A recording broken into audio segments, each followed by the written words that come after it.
If your cover is blown, there is no saving you. You have to save yourself. Do it quiet, and you do it clean. Be careful poking that bear, or the target will be on you. Asset is embedded. Mission is launched. We can't stop it now. Homeland finds out, it'll end up in the news. Did you hit the target? I'm not trained for this. This is our mess. We clean it up. How do we shut this down? I need you to understand the risks.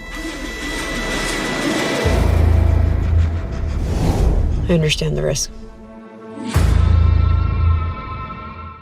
Hey there, it's Jennifer Walden for Mix Presents Emmy Award Season Virtual Event 2025, talking about the sound of Paramount Plus series Lioness.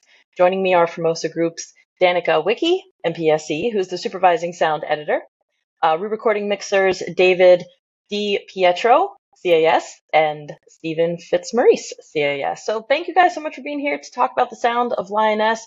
You've all worked on the first season of the show, so was there anything that you wanted to change or improve in terms of your approach for sound for season 2? You know, I think season 2, we went into it with the same mindset, at least I did. You know, I just had a feeling it would probably just be a little bit bigger in some ways. I think the fight scenes, I was cautiously looking at the turnover, like, how big is this gonna get? You know, compared to first season, because first season had some moments, but I just had a feeling they would go bigger on the second season. But I think our mindset going in was the same, you know, kind of sound, you know, overall sound. Yeah, I mean, did you guys have anything to add to that? But I think, yeah, I mean, I went into it with the same kind of concept, like,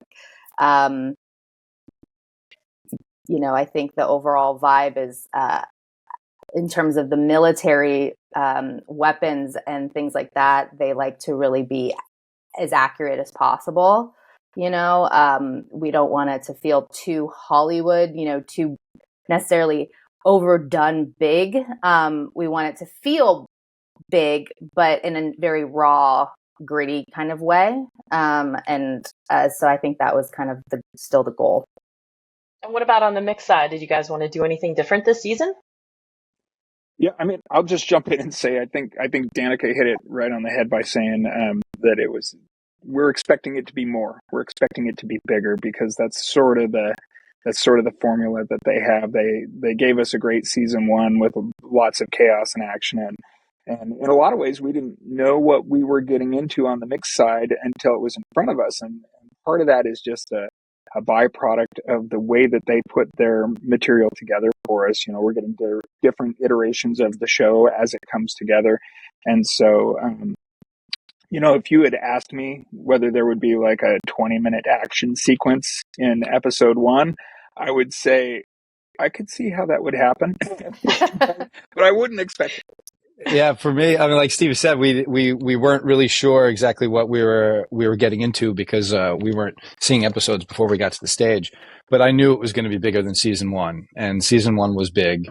And so for me, I was doing some testing and just working on making my template and my sessions more efficient because I knew I was going to be carrying more tracks than I did the season before. And I just had to make sure that I was going to be able to do everything I needed to do without any technical issues.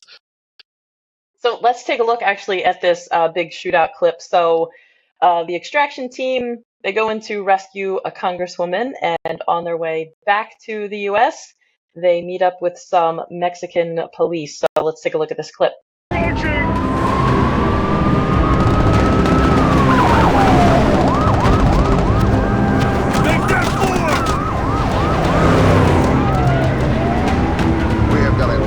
Fucking heat on our ass.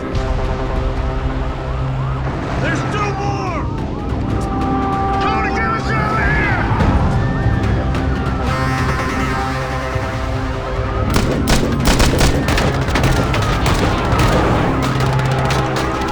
Joe, pass me my rifle, would you? Where you want to do this? We gotta do this on the pavement. When we get in the dirt, those zombies are gonna move to flank us.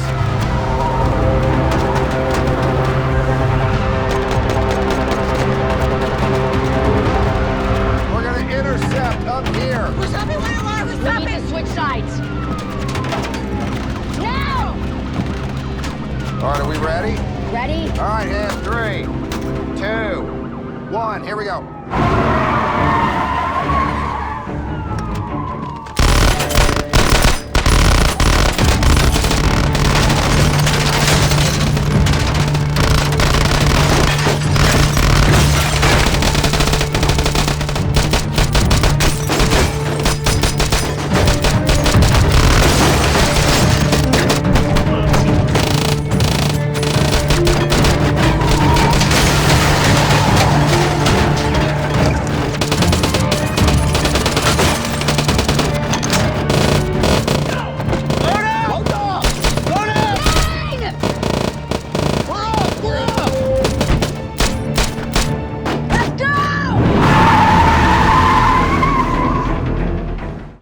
All right, so from the sound editorial side, what went into the sounds of the guns for the extraction team? So Danica, you were saying they're not big, they're not Hollywood, and yeah, they actually aren't huge sounding guns. There's like silencers on them. So what went into creating the sound for these guns?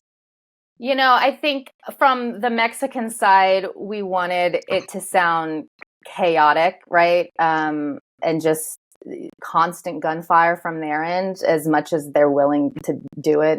Obviously from our side, we're killing them off. But they just keep coming, right? It's like they're just getting bombarded with more cars, more people after them. And so that kind of feels relentless with their gunfire. But we also wanted it to feel like they're firing, but maybe not aiming as great as they possibly can. Like they're not trained like we are, right? And so when our side goes for them, when they shoot, it's very intentional, very calculated, and it's shoot to kill, right? And so the silencers and things like that, like we're not hearing these massive gunfires all the time.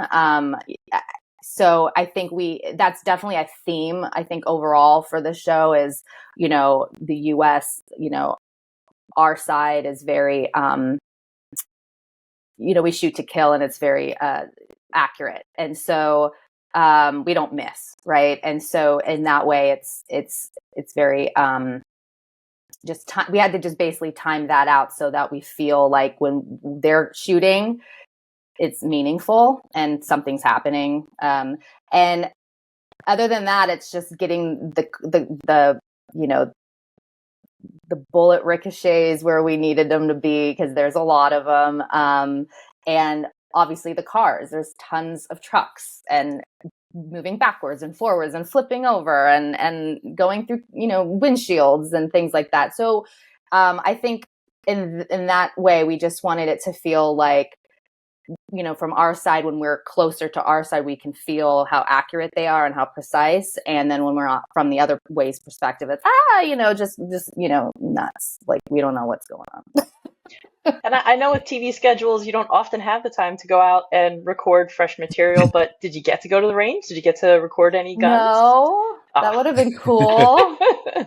No, unfortunately, no. We did get a weapons list from production, so we knew who was carrying what type of weapon, and we basically designed it from there. All right, awesome. And let's talk about the mix side, because this is a pretty long shootout, and there's a lot going on. Like lots of gunfire, windows breaking, headlights breaking, tires deflating, bullet impacts, bullet buys, ricos.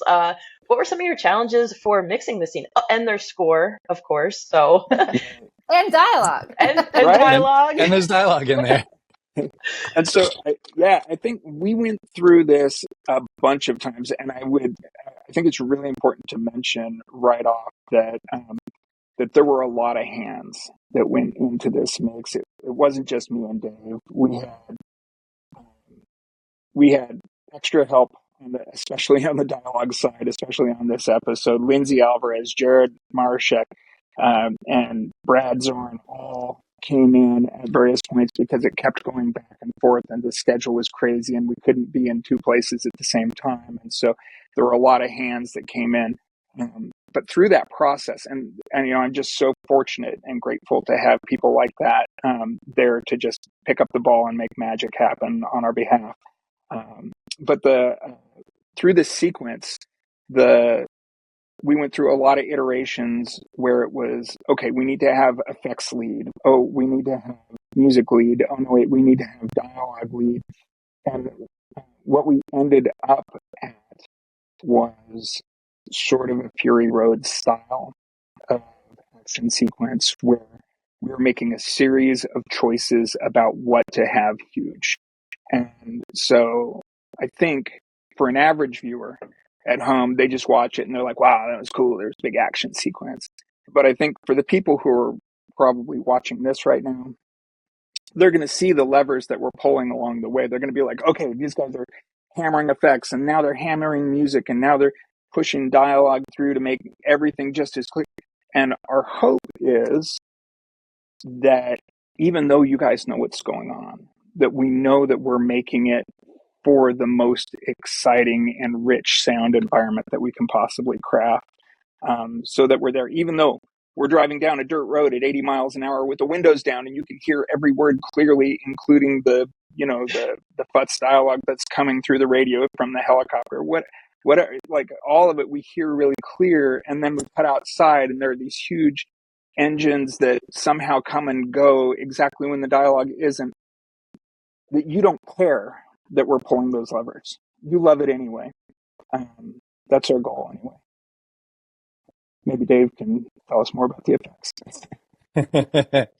Yeah, there was a lot of guns. A lot of guns, a lot of layers, and Steve really touched on it. The shaping, especially in this episode, every detail was really gone over in this show. Is this something that we need? Is this something that's stepping on dialogue? Are these frequencies and the effects muddying up the music or vice versa? Like everything was very well thought out. We tried going big, we tried going low, we tried somewhere in the middle. And where we ended up was really the best way to further Taylor's story that he was trying to tell. And yeah, luckily a lot of these guns were silenced, so they didn't have to be as big. And that helped us, with dialogue, that helped us with our meters, making spec. It's a large action sequence, and trying to find the right moments for each specific piece was a struggle. But I think we got there.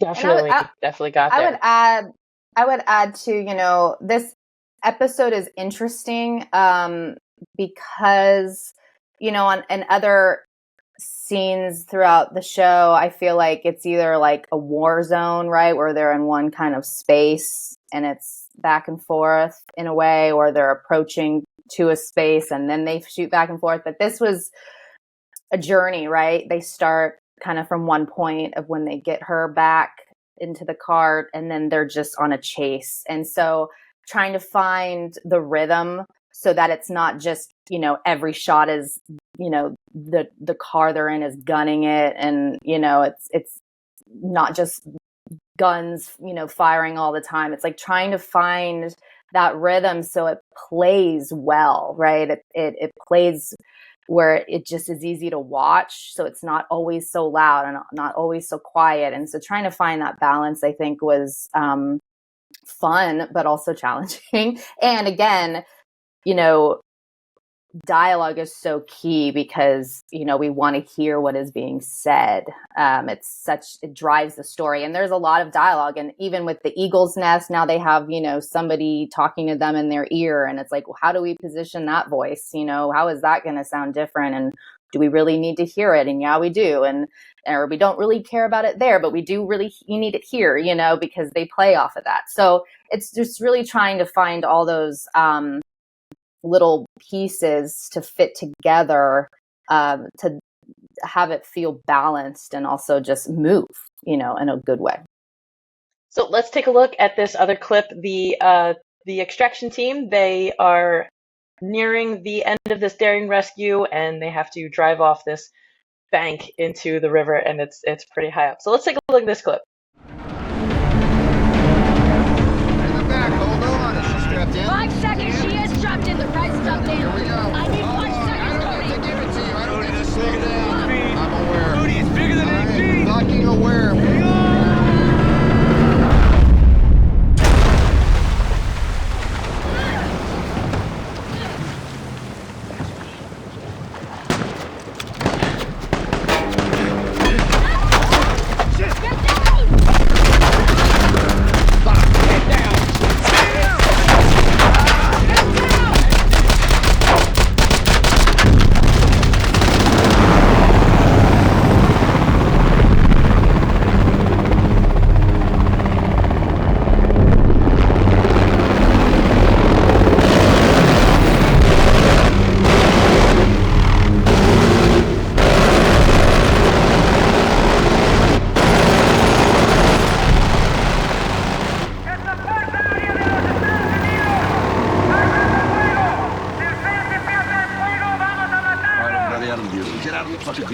Cody, sit down.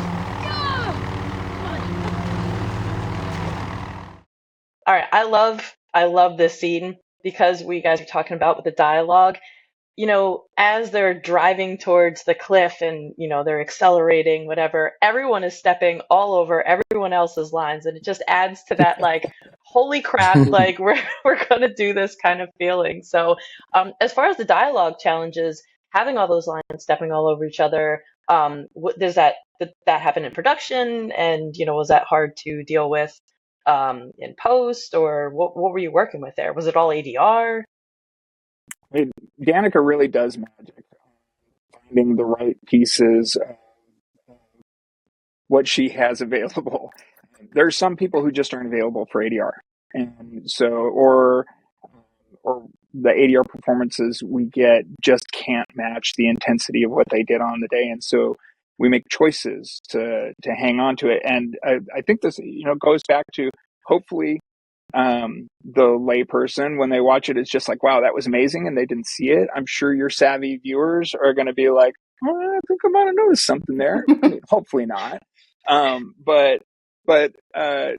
But it really is just it's a matter of choosing exactly the right piece to use when. And if I recall correctly, it was a combination of all that stuff that got put together. And Danika, she always does amazing work on finding the right pieces to put where. Well, thank you. That was very nice. Yeah, so I think that's a combo. I think right when they're really about to just launch off of that, I think that's all production dialogue there, if I'm not mistaken. No, I think that's all production there. I know the Eagle's Nest was all recorded in a loop group.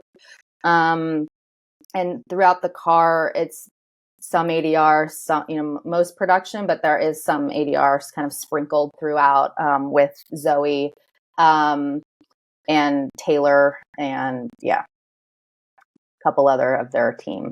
Definitely have some ADR in there. But I think, it all sits pretty well. They did a pretty darn good job of, getting the performance where it needed to be. I know. So a funny story, I'll tell you a funny story. So there's when Zoe's character is going to actually get the Congresswoman out of the car, they actually wanted her, I think in production, Zoe was more Zoe in that moment of, Congresswoman, very more up here as maybe a Zoe would be in real life. Like, I got to get you out. And of course, her character in the show is a little bit more, I guess more serious and tame and, not so energized in those moments. And she even called it out in ADR. She's like, oh, that was me being me. I need to redo this, And so she actually had to redo her line of, Congresswoman, can you walk? And in a more calculated, military-esque type way. And we revoiced the Congresswoman too, because I think, she was a little bit more we felt her pain, I guess you'd say, a little bit more in production. She was definitely, and we hurting more, like, giving these sounds off. And we kind of wanted it to be more, less that and more just like military op, get in, get out, and we didn't really want to be focusing on the pain of, say, what the Congresswoman was feeling like and stuff. So we revoiced her as well. So there are definitely ADR choices we made to kind of make it feel that way. But yeah, dialogue is definitely a challenge, especially when they did go over that launch into the river. The water became an issue with the mics. Yeah. So that, but we did kind of lean into that noise. I think that gritty, raw feeling actually works in a weird way. In other shows, you'd probably be like, no, we don't want to hear that. We want to really have clean dialogue. But I actually, looking at it, we were like, hey, Taylor's character, Cody, like, he's kind of in and out of the mic, and it's kind of works. It kind of feels real, and it was working. So we kind of left a lot of that. I loved the sound inside the SUV as it hits the water. So it hits the water, and then they show you the inside perspective. That was such a great sound of, like, the water coming up, and you can hear it flooding the engine. So yeah, great work on that.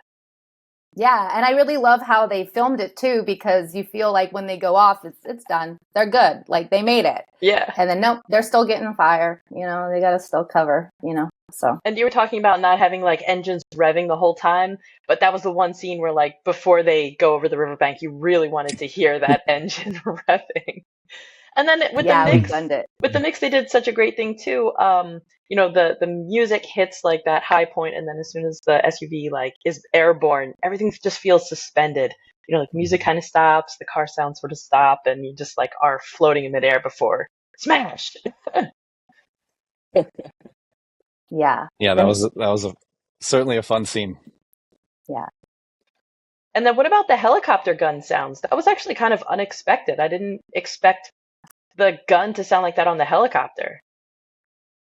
Yeah, that's the minigun, and that is actually, most of that is production helicopter minigun. They had that on that helicopter and they were firing it off, and we definitely supplemented it a bit to beef it up in places, but yeah, a lot of that is production minigun. I loved all the shell casing sounds that you added to it too, because it really sold the fact that they are just raining down bullets on these guys. Yeah, they mean business.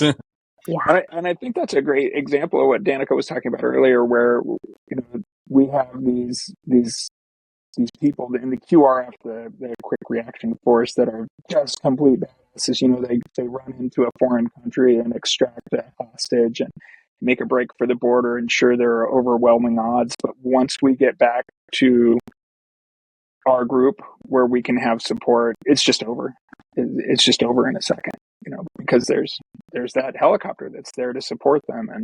And anyway, it's a great moment. I really love it. And what about the mix for them climbing out of the car and trying to sell that gun battle? Again, you hear a lot of like flybys and ricochets from the police firing on them. Were you guys mixing this in like Dolby Atmos home, or was it just 5.1? This was just 5.1, but that scene particularly was a lot of fun to do, because they're encroaching while they're in the water, and at some point, there's that first sense of calmness when they hit the water before the first gunshots start, and I love that little breath there, because then they just get bombarded. And for me, I really wanted to make the interior of that truck feel very claustrophobic, because they got water coming up from the bottom and they got bullets raining down from above. So I did a lot of work to really take those gunshot impacts and just really take over the whole room, and really make you feel like you're stuck in this death box. What Dave's not telling you here is he got to mix that a few times, because after the VFX came through, there's always some extra gunshots that get added and maybe shifted around a little bit.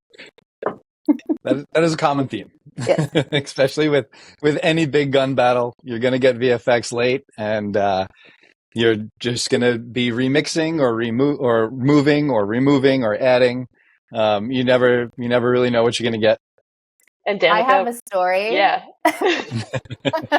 So the finale of season 1, I know we're not talking about that episode, but a little fun story talking about VFX.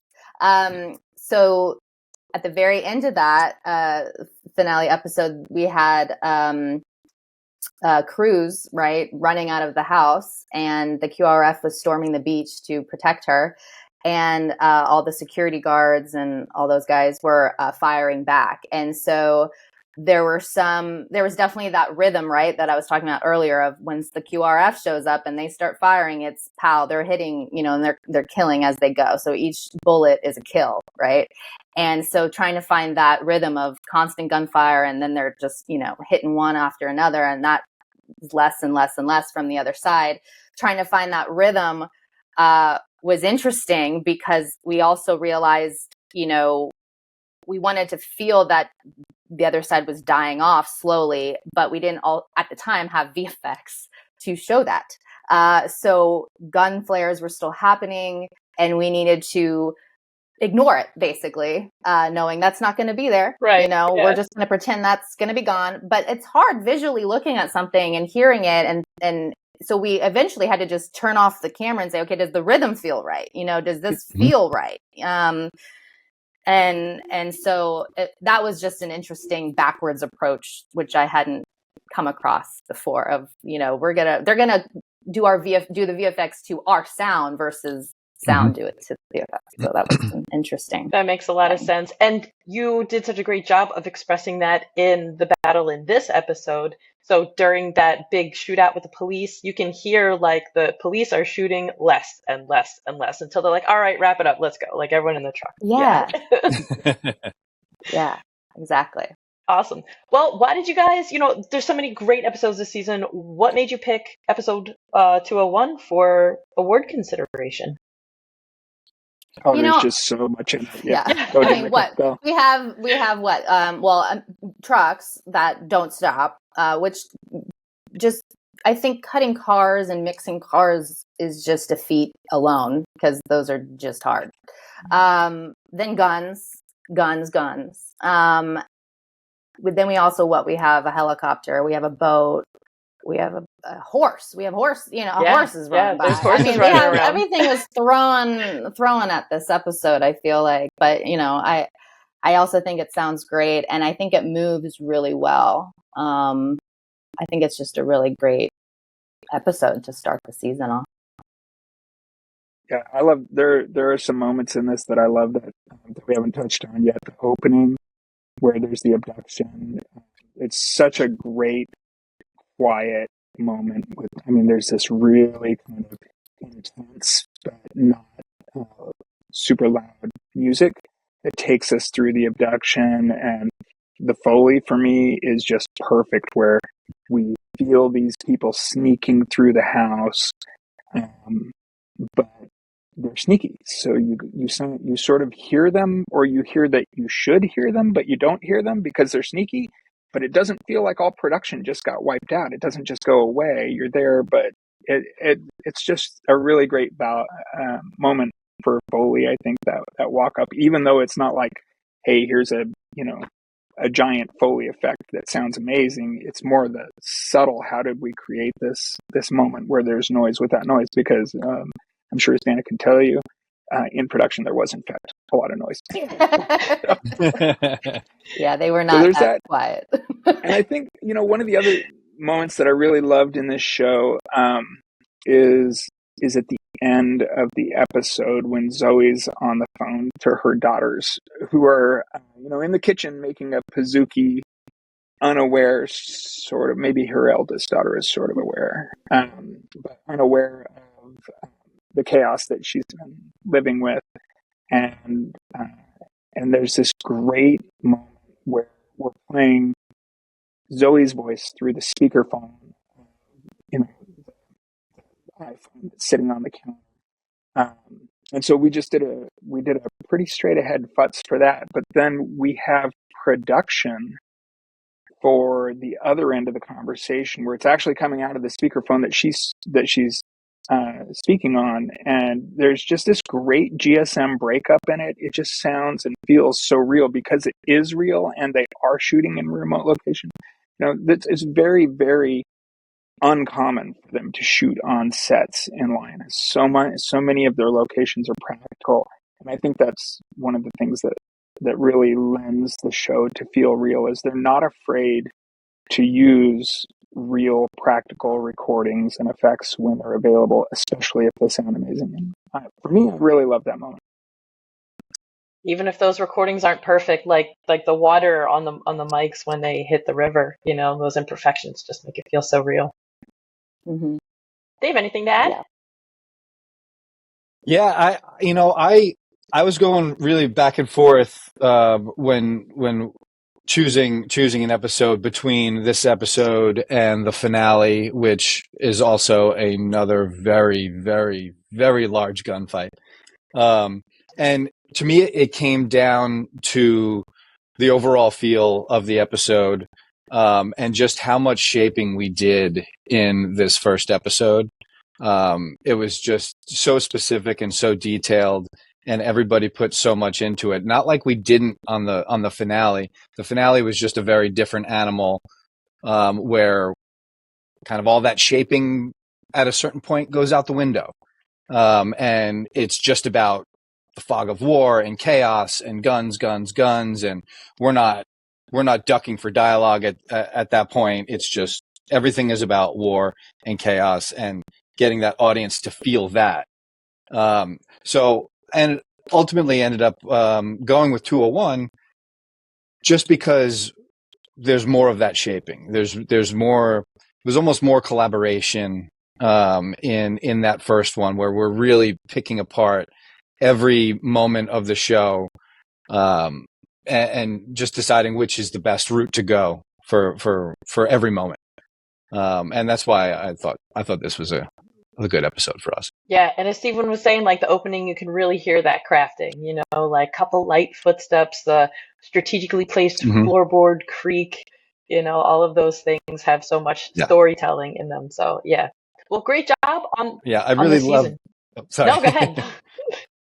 No, I was gonna say I really love that opening too, because you know you definitely get a sense of how Taylor likes to tell a story, and like yes, in reality, the Foley probably would have been louder. You know, when I first got to that scene, I thought, this is gonna be a good opportunity to like really make it a Foley moment, but at the same time, the story is that we don't know who these people are.